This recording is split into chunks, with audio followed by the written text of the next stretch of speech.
I want you to stop for a second. Not metaphorically, actually stop. Put down whatever else you're doing and just be here for a moment, because I want to ask you something that most people never get asked directly. How are you actually doing? Not the version you tell your coworkers. Not the "I'm good, just tired" you send in texts. Not the face you put on when you walk into a room full of people who expect you to have it together. I mean genuinely, underneath all of that, how are you doing? Because here's what I've noticed. Most people are carrying something heavy, something they haven't fully dealt with. Maybe it happened recently. Maybe it's been sitting there for years. A failure they can't let go of. A relationship that broke in a way they didn't expect. A version of themselves they planned to become by now and haven't. A decision they made that they keep replaying on a loop, searching for the moment they could have chosen differently. And the weight of that thing, whatever it is for you, it doesn't just disappear because you ignore it. It doesn't dissolve because you stay busy. It follows you into your mornings, into your conversations, into the quiet moments at night when there's nothing left to distract you. So what do you do with it? Because most of us, and I mean the vast majority of human beings walking around right now, do one of exactly two things when something goes wrong. We explode outward, we vent, we blame, we pick up the phone and call the first person who will listen, and we talk and talk and talk until someone finally says, "You're right, that wasn't fair, you didn't deserve that," and we feel better for about 40 minutes, and then it all comes rushing back. We spiral into conversations. We make it everyone's problem because carrying it alone feels unbearable. We look for agreement the way other people look for oxygen, or we collapse inward. We go completely silent. We smile at work. We say, "I'm fine." So many times it starts to feel like a reflex, and we just absorb everything. We carry it quietly, alone, in the dark, like it's somehow noble to suffer without complaining. Like if we just hold it long enough it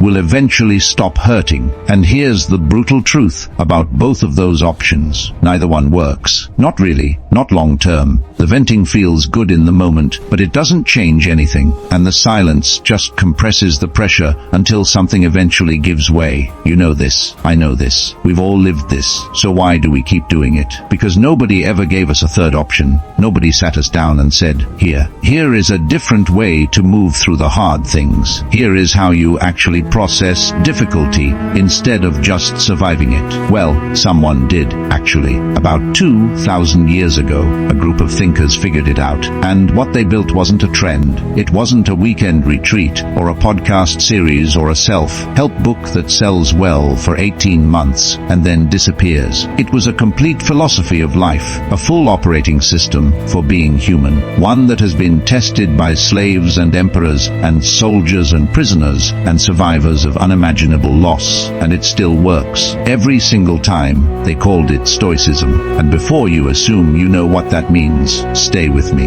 because almost everyone gets it wrong on the first pass. Stoicism does not mean being cold.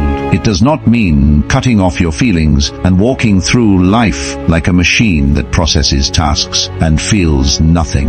That's not strength. That's just a different kind of damage. What Stoicism actually teaches, what it has always taught, is something far more radical than numbness. It teaches you how to feel everything fully and still not be destroyed by it. It teaches you how to be moved without being swept away, how to care deeply without losing yourself in the caring. And at the center of all of it are three pillars, three ideas, ancient, simple, and more useful than almost anything else you will ever learn.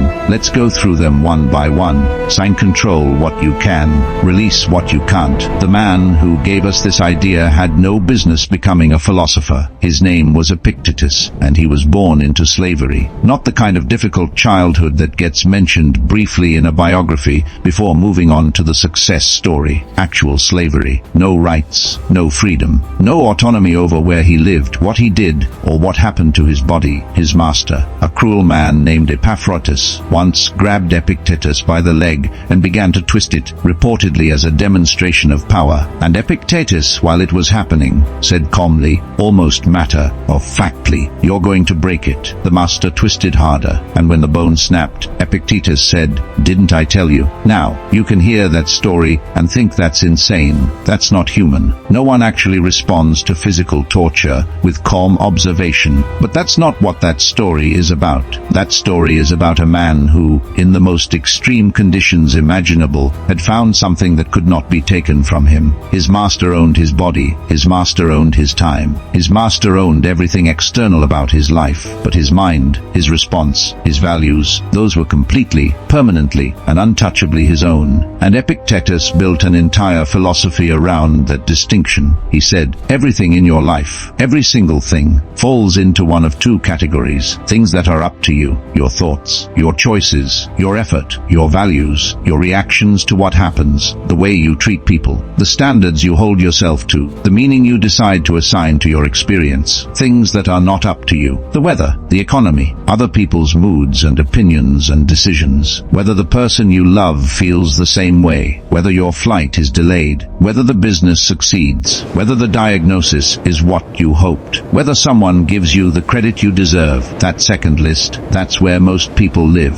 Most people spend the majority of their mental and emotional energy on things they cannot change, cannot predict, and cannot control. And they wonder why they feel exhausted and anxious all the time. Here's where people misunderstand this pillar completely. They hear, release what you can't control, and they think it means stop caring, surrender, give up, become passive. That is the exact opposite of what it means. What it means is this: pour your energy into the effort, not the outcome, because the effort is yours. It always has been, it always will be, but the outcome, it never belonged to you. Not really. You can do everything right and still lose. You can prepare perfectly, execute flawlessly, give everything you have, and the result can still go the wrong way. That is not evidence that life is broken. That is just how reality works. And on the flip side, you can do everything wrong and somehow things still work out. Luck is real. Timing is real. Other people's choices affect your outcomes whether you like it or not. So if the outcome was never fully yours to control, why are you making it the thing you live or die by? Think about anxiety, real anxiety, the kind that finds you at 3 a.m. and refuses to let go.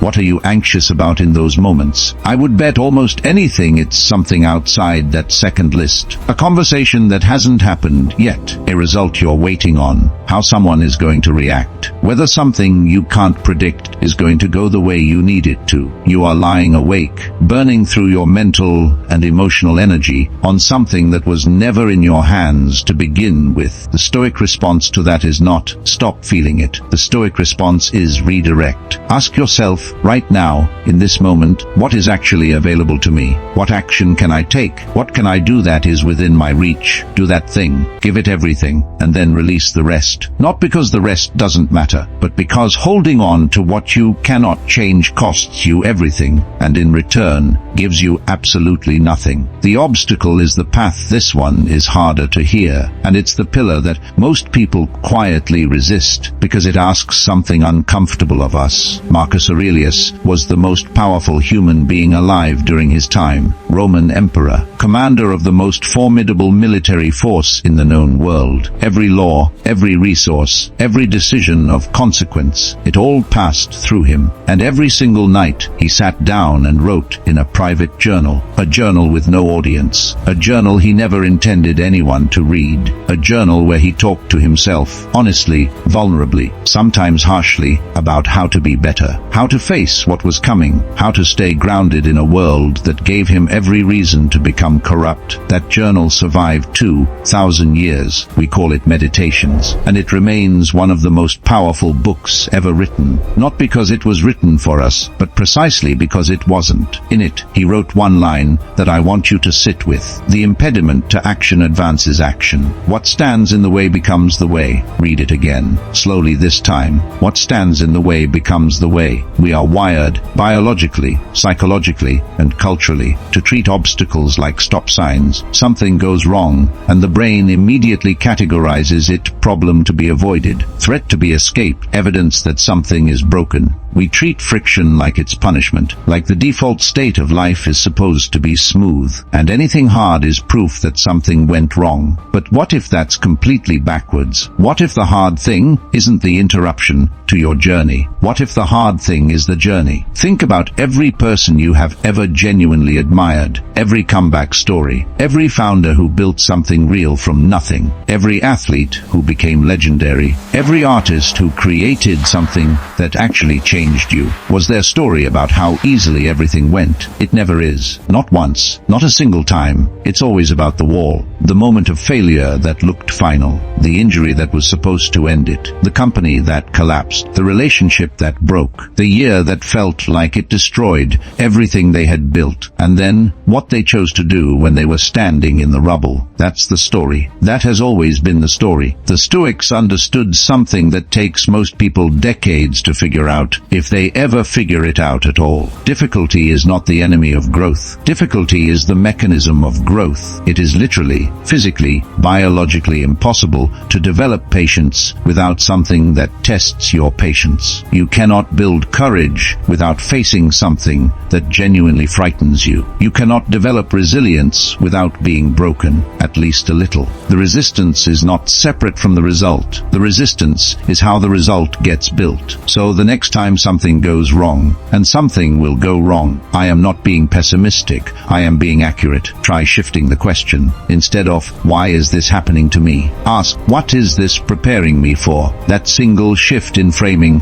doesn't make the obstacle disappear, but it changes what the obstacle does to you. It turns something that was crushing you into something that is quietly building you. And over time, that difference becomes everything. You are not your emotions. You are the one who observes them. This is the most quietly radical idea in all of Stoic philosophy, and it's the one that modern psychology and neuroscience are only now beginning to fully catch up to. The Stoics made a distinction that almost nobody in their time was making, and that most people still aren't making today. They separated two things: the impression and the judgment. The impression is what happens first. Something occurs. Your body reacts automatically. Heart rate spikes. Stomach tightens. Jaw clenches. Heat rises in your face or your chest. That's the impression. That's your nervous system doing exactly what it was designed to do. Respond to stimulus before your conscious mind even has time to process it. And here's the thing: the Stoics said that almost nobody else was saying. That part is not in your control, and it was never supposed to be. They never asked you to not feel things. They never pretended emotions don't exist or shouldn't exist. They never said walk through life without being affected by it. That would be inhuman, and the Stoics, for all their discipline, were deeply, profoundly human. What they pointed to was something else entirely, something that comes after the impression, a moment that most people fly right past without ever noticing it exists. After the impression, there is a gap, a fraction of a second, sometimes a full breath, sometimes several seconds if you've trained yourself to find it, a space between what hits you and how you respond to it. And in that gap,